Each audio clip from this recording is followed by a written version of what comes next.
Hola y bienvenidos, bienvenidas a la última clase, la clase número 15 del aula virtual del curso 4 de termodinámica, en la que vamos a ver la segunda parte de los ejercicios de aire húmedo.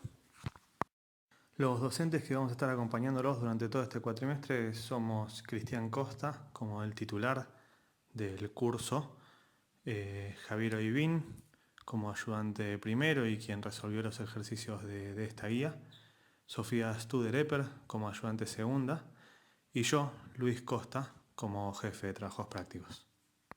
Bueno, los principales objetivos de la clase de hoy son muy similares a los de la clase pasada, donde vamos básicamente a profundizar en cómo encarar y en cómo ver la resolución de estos ejercicios de aire húmedo. ¿Sí? Vamos a resolver evoluciones típicas de aire húmedo y eso nos va a ayudar a seguir profundizando en cuál es la utilidad práctica del aire húmedo, los diferentes usos que se le da o los diferentes tratamientos que se le hace y para qué en la práctica, en la vida real. En la clase de hoy vamos a seguir resolviendo ejercicios de la guía 10, en particular el 19, el 22 y el 23. Empezamos entonces con el primer ejercicio, el 10.19. Ahí tienen el enunciado donde básicamente lo que tenemos es otro equipo de acondicionamiento de aire. Si recuerdan, en la clase pasada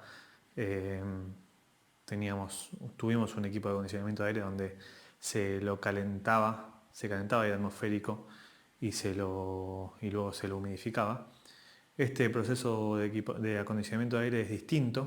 Tenemos una primera etapa que es un enfriamiento donde ocurre una condensación y luego de ese enfriamiento con condensación hay una separación donde se retira el condensado y el aire resultante se calienta, ¿sí? Básicamente lo que hacemos es le bajamos el contenido de humedad al aire que por ahí está por encima de lo que necesito. Se lo bajo enfriándolo y condensando parte del vapor y luego lo llevo con el calentamiento a la temperatura que quiero inyectarlo al ambiente donde quiero inyectar, ¿sí? Esto puede ser un proceso complementario al proceso de acondicionamiento de aire que teníamos en el caso anterior, ¿sí? Según o sea, si es un proceso de acondicionamiento de aire más, digamos, más completo, ¿sí? Puede considerar la posibilidad de que si el aire viene en ciertas condiciones pasa por un determinado circuito, si viene en otras condiciones pasa por otro determinado circuito y así para entender cómo se... o algunos circuitos son los que se activan y algunos otros circuitos son los que no se activan y son todos circuitos que están en serie, por ejemplo. Son diferentes formas de acondicionar aire para ingresarlo, o sea, y tener la posibilidad de, cualquiera sea el aire que se tiene, se lo ingresa a las condiciones que se lo quiere ingresar a la habitación donde se quiere ingresar ese aire, ¿sí? Ese es básicamente el ejercicio 10.19. Donde básicamente vamos a entender cómo operar, cómo calcular o resolver este tipo de acondicionamiento de aire y sobre todo entender, que es algo que hemos visto que tiene o que trae bastantes dudas, cómo operar cuando hay una condensación en un proceso abierto, ¿sí? ¿Qué es lo que pasa? ¿Cuáles son las cosas que sabemos en un proceso abierto que hay condensación? Encaramos entonces la resolución de este ejercicio, ¿sí? Donde ahí tenemos el esquema de instalación, que está todo hecho en un solo equipo, ¿sí? Tenemos la primera etapa de enfriamiento, el drenaje de agua condensada y después la etapa de calentamiento. Esto también se podría haber hecho como equipos separados, ¿no? Una primera etapa, un enfriador, ¿sí? Luego un separador de líquidos, donde por el fondo salgan los condensados y por el tope salga el aire húmedo, que sigue en estado gaseoso, y después una etapa de calentamiento, digamos, por fuera, así como tres equipos separados y las flechas de flujo que las unen. Siempre que sea congruente con lo que dice el enunciado, uno puede graficarlo de la manera que mejor le resulte. Si quisiéramos plantear un balance de masa en alguna parte de este ejercicio, obviamente el único lugar donde hay cambio de masa es en la primera etapa con el drenaje, ¿sí? Porque si uno, digamos, obviamente la masa de aire seco durante toda la instalación se mantiene constante. Y en la segunda etapa, en la etapa de calentamiento, es un calentamiento que se hace a W constante, digamos, a humedad absoluta constante, no se modifica, porque no hay ni agregado ni se elimina agua en la segunda etapa, en la etapa de calentamiento. Ahora sí, en la primera etapa, al haber condensación, porque nos lo dice el enunciado, tenemos una pérdida de masa de agua, ¿sí? Entonces la vamos a poder calcular con un balance de masa de agua para esa etapa, donde la masa de agua que salió es igual a la masa de aire seco por la diferencia de humedades absolutas entre la entrada y la salida del proceso de enfriamiento.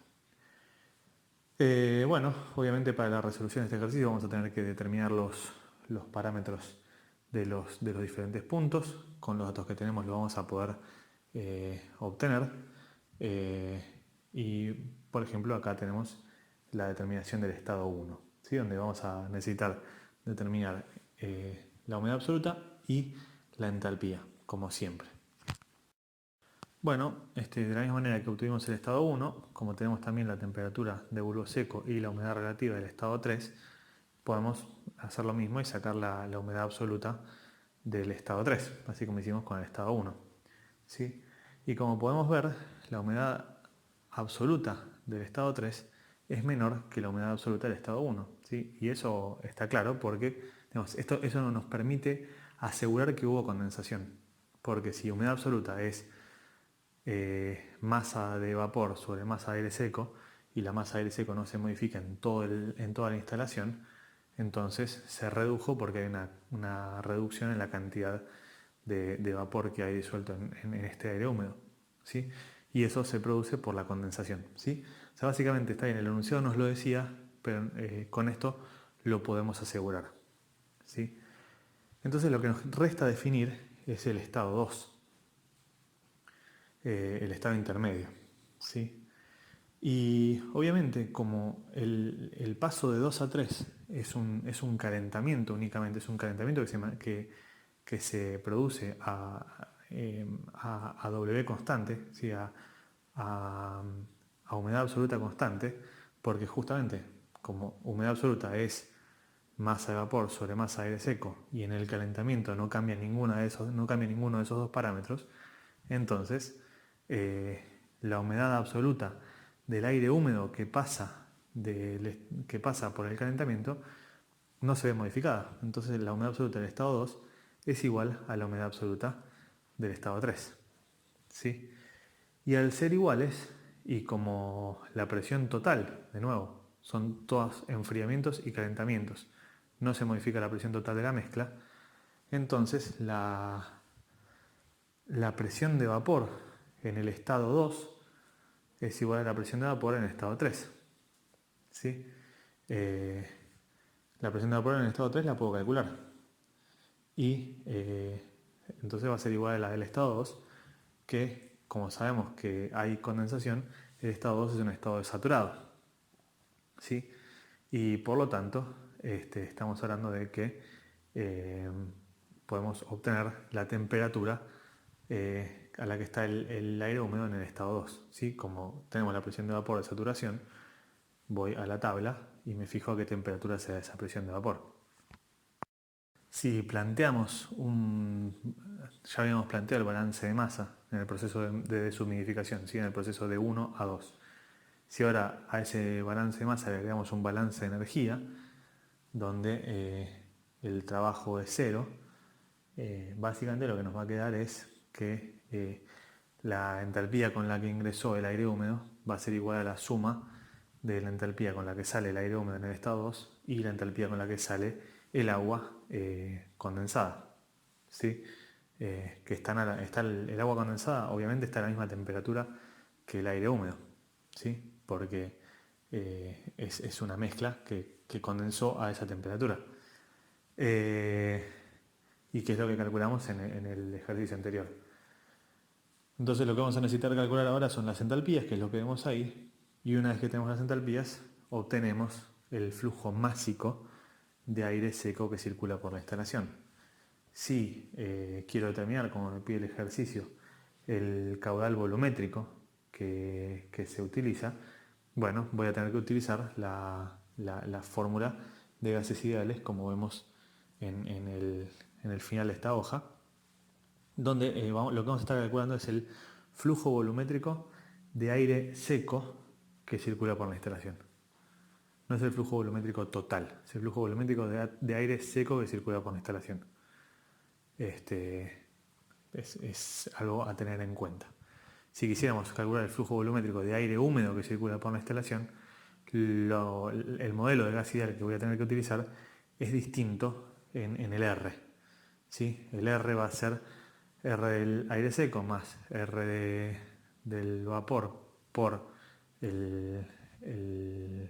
la humedad absoluta, dividido 1 más la humedad absoluta. Si yo hago eso, obtengo el flujo volumétrico total.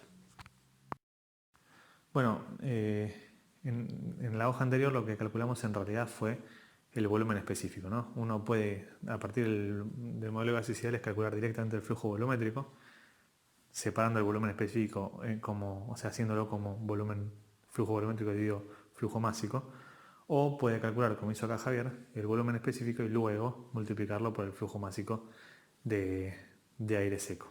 Cualquiera de las dos es válida porque básicamente es lo mismo. Y bueno, los siguientes puntos que nos pide el ejercicio es el caudal de agua que condensa, ¿sí? Donde básicamente es el resultante del balance de agua en la primera parte, ¿sí? Y es el flujo másico de aire por la diferencia de humedades entre la entrada y la salida del deshumidificador, ¿sí? Entre 1 y 2. Y por último, el cálculo de la cantidad de calor que se le entrega en la etapa de calentamiento, que también es un primer principio en esa segunda etapa, donde está, digamos, donde lo único que hace falta calcular es la entalpía en el estado 3. El ejercicio resulta bastante simple, ¿sí? Pero lo más importante para mí de este ejercicio es entender que las condiciones del aire húmedo en el estado 2 son las mismas condiciones, digamos, del aire húmedo después de la condensación, ¿sí? Esto ha generado bastantes problemas porque digamos, como que en general no hay datos de esa corriente, y como no hay datos de esa corriente, eso es porque si se puede llegar desde el estado 1, acá tuvimos que llegar desde el estado 3 a obtener los datos del estado 2. Pero si desde el estado 1 podemos llegar, nada, o sea, cuando hay condensación se condensa esa cantidad de agua y lo que resta, si tuviera la temperatura a la que sale, por ejemplo, lo que resta sale como aire húmedo y sigue su camino al calentamiento. Y esas son las condiciones, se mantienen. Y el punto más importante en este ejercicio sí es entender que como en el calentamiento no hay agregado ni se saca agua, entonces la humedad absoluta se mantiene constante. Y eso es lo que nos destraba la resolución de este ejercicio. Seguimos con el ejercicio 10.22, ahí tienen el esquema, ¿sí? Donde tenemos otro proceso de acondicionamiento de aire, pero con presión variable. ¿Sí? Esta es la parte más importante de este ejercicio, ¿sí? El lidiar con el hecho de que la presión varía en todo el proceso, ¿sí? Bueno, básicamente tenemos datos en diferentes etapas del proceso. Tenemos una primera etapa de compresión, tenemos un enfriamiento, tenemos luego del enfriamiento una salida de condensado en caso de que haya, y la parte de aire húmedo pasa por una segunda etapa de compresión y enfriamiento, y bueno, digamos, ese es el proceso. Nos pregunta, una de las preguntas es si va a haber condensación en el estado, en el punto final, ¿sí? En la salida de este proceso. Que bueno, es una de las cosas interesantes a entender cómo determinar si hay o no condensación después de determinado proceso. ¿Sí? Una de las formas, ya lo vimos antes, es con la humedad absoluta. Pero ¿qué pasa si no podemos calcular la humedad absoluta? ¿Cómo hacemos para determinar si hay o no hay condensación? Bueno, esto lo vamos a ver en este ejercicio. Bueno, en el estado 1 tenemos todos los datos necesarios para identificarlo completamente. ¿Sí? Ahí calculamos únicamente la humedad absoluta, pero también podrían calcular la entalpía, que sabemos que la vamos a necesitar para los cálculos posteriores. El siguiente punto del que vamos a poder calcular algo es el estado 3, ¿sí? Porque del estado 2 tenemos solamente la presión, pero en el estado 3 tenemos además la temperatura. Con la temperatura y la presión, lo único que vamos a poder calcular realmente es la humedad absoluta de saturación, que si recuerdan de la clase pasada, es la máxima cantidad de agua en estado de vapor que admite un aire húmedo a una determinada temperatura de bulbo seco. ¿Sí? Si se acuerdan, en el ciclométrico, para obtener la humedad absoluta de saturación tengo que ir vertical hacia arriba hasta phi igual a 100%, y ahí leo la humedad absoluta de saturación en el eje de las I. Que obviamente a una determinada temperatura de bulbo seco va a ser la máxima cantidad de agua que puedo admitir disuelta en este aire húmedo. Calculando entonces la humedad absoluta de saturación a una determinada temperatura de bulbo seco, yo puedo determinar si hubo o no condensación. Y este es el otro criterio para determinar si hubo o no condensación en un proceso. ¿Sí? Si no puedo calcular la humedad absoluta en un determinado punto y ver si es menor o mayor, menor o igual, perdón, al caso que vemos, digamos, que tenemos a la entrada, ¿sí? La cantidad de humedad que tenemos a la entrada, vamos a poder hacerlo con la humedad absoluta de saturación, ¿sí? Porque ese es el límite máximo que en las condiciones que me dice que está en el estado 3, se puede, digamos, es el límite máximo para que no haya condensación. Y obviamente lo comparo con la última humedad absoluta que tengo, que es la humedad absoluta del estado 1, ¿sí? La humedad absoluta del estado 1, la cantidad de vapor por kilo de aire seco que ingresa a la instalación, es un dato determinado que ya calculamos. Cuando calculo la humedad absoluta de saturación en el estado 3, me fijo si es mayor, si es menor o si es igual a la humedad absoluta de saturación, en el estado 1.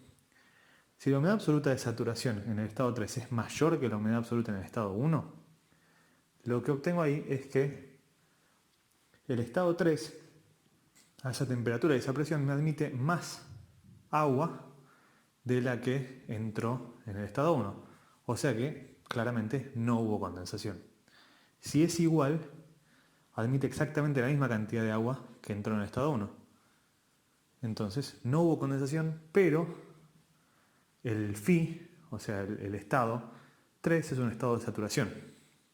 Es un phi de 100%. Y si la humedad absoluta de saturación del estado 3 es menor que la humedad absoluta en el estado 1, lo que significa es que sí hubo condensación, y obviamente el aire húmedo, o sea, hay condensación, hay una parte líquida, y el aire húmedo está en condiciones de phi igual a 100%, y además la humedad absoluta del estado 3, o sea, del estado que condensó, es la humedad absoluta de saturación, ¿sí? Porque es la máxima cantidad de agua que puedo obtener. El resto se condensó y es líquido, ¿sí?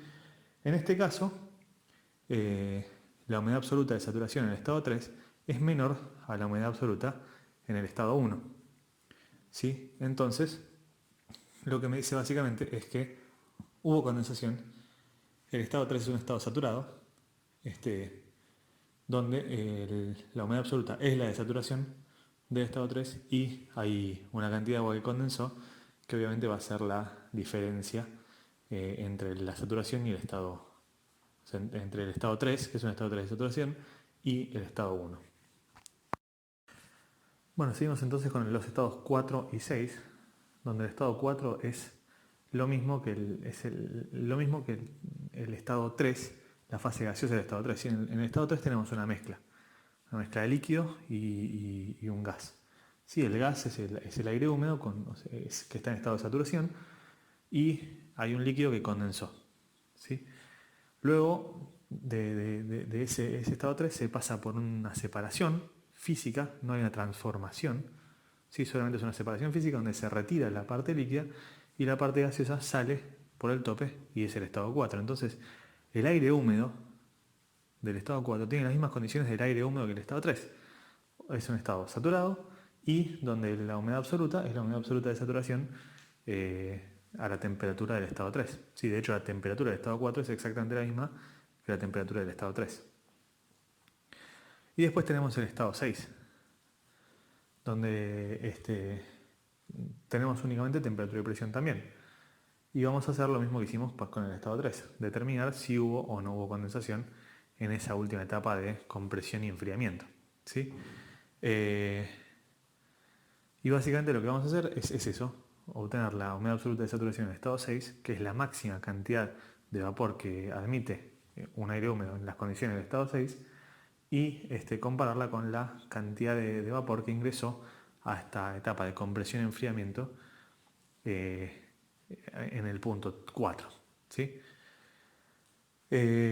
Calculamos y vemos entonces que la humedad absoluta de saturación en el estado 6 es mayor que la humedad absoluta en el estado 4.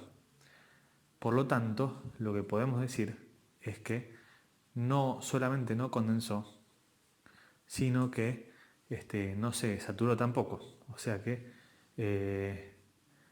admite todavía más. El estado 6 admite todavía más agua en condiciones de vapor. ¿Sí? Entonces, lo que nos dice es que la humedad absoluta se mantuvo constante en todo el proceso, porque si en el estado 6, después de un enfriamiento, no condensó, entonces antes del enfriamiento obviamente no estaba condensado, tampoco estaba saturado. Pues si hubiera estado saturado, yo enfrío y condenso. ¿Sí? Entonces, claramente del estado 4 al estado 6, el estado 5 y el estado 6 no son estados saturados. ¿Sí? Algo que me olvidé de comentar en el punto anterior, el paso de 1 a 3, es que el estado 2 claramente no es un estado de saturación. ¿Sí? Porque si recuerdan, el hecho de comprimir un gas, un vapor, lo aleja de la campana, o sea que la compresión no satura, no hay forma de que sature, una compresión, digamos, con un compresor adiabático, no hay forma de que sature un aire húmedo. Sí, o sea, no hay forma de que lleve al vapor a ser vapor saturado. Sí, una compresión, obviamente, digamos, de compresión volumétrica, sí, una reducción de volumen en un sistema cerrado. Eso sí puede llegar a llevarlo a una condensación. Con esto tenemos determinados todos los puntos relevantes para la resolución del ejercicio. Acá tienen la tabla con los estados que calculamos para que puedan ir comparando lo que vayan calculando ustedes. Bueno, una de las primeras cosas que nos pregunta el ejercicio es determinar las temperaturas de rocío del estado 1 y del estado 6. ¿Sí? En el estado 1 tenemos la temperatura y tenemos la humedad relativa. ¿Sí? Sabiendo que la humedad relativa es, por definición, presión de vapor sobre presión de vapor de saturación, y que se puede aproximar al grado de saturación, que es la humedad absoluta sobre la humedad absoluta de saturación. Pero si usamos la definición de humedad relativa y con la presión de vapor de saturación a la temperatura de bulbo seco, podemos directamente obtener la presión de vapor, y sabemos que esa presión de vapor es la misma que a la temperatura de rocío. Entonces vamos a la tabla con esa temperatura y obtenemos la presión de vapor. Perdón, tenemos la presión de vapor, vamos a la tabla y obtenemos la temperatura de rocío en la tabla de saturación. En el estado 6 obtuvimos sabemos la humedad absoluta, ¿sí? Sabíamos la humedad absoluta, sabíamos que era la misma que la humedad absoluta de 4 y que no había condensado. Entonces, el phi, la humedad relativa, va a ser menor a 100%. Está en la hoja anterior donde calculamos, pero a partir de la humedad absoluta, con la presión total podemos obtener la presión de vapor. Sí, con la presión de vapor hacer lo mismo que hicimos. De hecho, en esa misma hoja también se calculaba la humedad relativa, que era de 30 y pico por ciento. ¿Sí? O sea, bastante más lejos. Fíjense que con una compresión y un enfriamiento se alejó tanto de 100% el phi. ¿Sí? Que en el punto 4 está a phi 100%. Y bueno, con esta presión de vapor también calculamos la temperatura de rocío con el mismo proceso que para 1, para 6. Por último, como ya calculamos la humedad relativa en el estado 6, que es el anteúltimo de los puntos, nos queda calcular cuánta agua condensó en el enfriador, en el primer enfriador,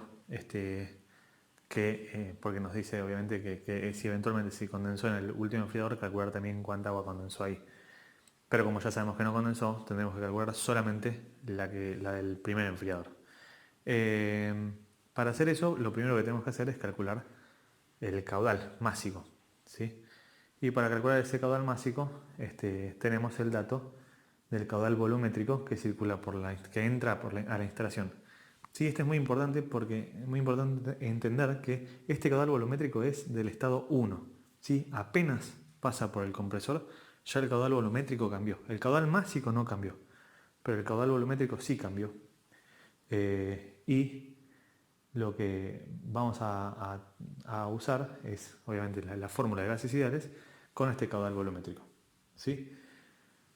Con eso sacamos el flujo másico de aire seco que circula y con el balance de humedad en el primer enfriador, que obviamente lo que me va a decir es que la masa que condensó es igual a la masa de aire seco por la diferencia de humedades entre la humedad absoluta de saturación en el estado 3 y la humedad absoluta en el estado 1, eso me da obviamente la cantidad de masa que condensó. Avanzamos entonces con el último ejercicio del curso, el 10.23, donde tenemos básicamente un aire que se va a utilizar en un proceso de secado, ¿sí? En un secadero. ¿Sí? El aire, así como se puede utilizar para enfriar agua o mantener un ambiente en condiciones determinadas, se puede utilizar para secar producto. ¿Sí? Por ejemplo, se puede utilizar para el secado de semillas. Se utiliza mucho en ese tipo de procesos para el secado de semillas, que es un secado que se tiene que hacer de manera lenta. No se puede hacer con llama directa, no se puede hacer con intercambio de calor fuerte, ¿sí? Se tiene que hacer de manera lenta y eso se hace pasando una corriente de aire a una determinada temperatura y de bajo contenido de humedad para poder ir quitando el agua, la humedad, digamos, que tengan las semillas. Entonces, pero para poder hacer eso hay que tratar el aire atmosférico que tenemos disponible y llevarlo a las condiciones necesarias para para poder utilizarlo en el proceso de secado. Y para eso lo que hacemos es lo que vemos ahí, ¿sí? Una primera etapa de enfriamiento que lo que hace es justamente condensa la humedad que haya, ¿sí? En el caso de que sea necesario. O sea, en realidad lo lleva a la humedad necesaria, a la humedad absoluta necesaria. Y si tenía más cantidad de agua que la necesaria, se retira y luego se pasa por una etapa de calentamiento que la lleva a la temperatura necesaria para poder hacer el proceso de secado, ¿sí? Lo que también es importante entender es que el proceso de secado se puede asemejar a un proceso de saturación adiabática, ¿sí? Porque es el ingresar agua al, al vapor sin modificar nada más. ¿Sí? Entonces se puede asemejar a un proceso de saturación adiabática, el proceso de secado, o el proceso que ocurre en el secadero con el aire húmedo. ¿Sí? Eso es importante para la resolución. Determinamos entonces todos los estados, ¿sí? Ahí tienen la tabla con todos los estados, digamos, finales, y digamos, ahora vamos a hacer el desarrollo de cómo obtener todos los estados de cada uno de los puntos. ¿Sí? En el estado 1 tenemos casi todo definido, tenemos la temperatura de bulbo seco, tenemos la humedad relativa y tenemos la presión total. Con eso podemos calcular básicamente todo, pero lo que vamos a necesitar es la humedad absoluta y la entalpía. Calculamos entonces la humedad absoluta del estado 1, así como la entalpía, con el mismo procedimiento que ya venimos viendo y se repite. Y si ven, los procesos de aire húmedo son bastante repetitivos. Y después, en el estado 2, como tenemos únicamente la temperatura y obviamente la presión total se mantiene respecto de la inicial, vamos a poder determinar si hubo o no hubo condensación, que es lo que hacemos ahí, ¿sí? Podemos calcular entonces la humedad absoluta de saturación en el estado 2, que va a ser la máxima cantidad de vapor que soporta un aire húmedo a la temperatura y presión del estado 2. ¿Sí? Con eso lo comparamos con la humedad absoluta en el estado 1. Y siendo que la humedad absoluta de saturación en el estado 2 es menor que la humedad absoluta de saturación en el estado 1, lo que eso significa es que hubo condensación, ¿sí? Porque el estado 2 admite menor cantidad de agua en estado vapor que lo que traía en el estado 1 antes del enfriamiento. De esa manera podemos decir que hubo condensación. El estado 2 es un estado, digamos, la parte de aire húmedo del estado 2 está saturado, o sea, el Phi es 100%, y además la humedad absoluta es la humedad absoluta de saturación.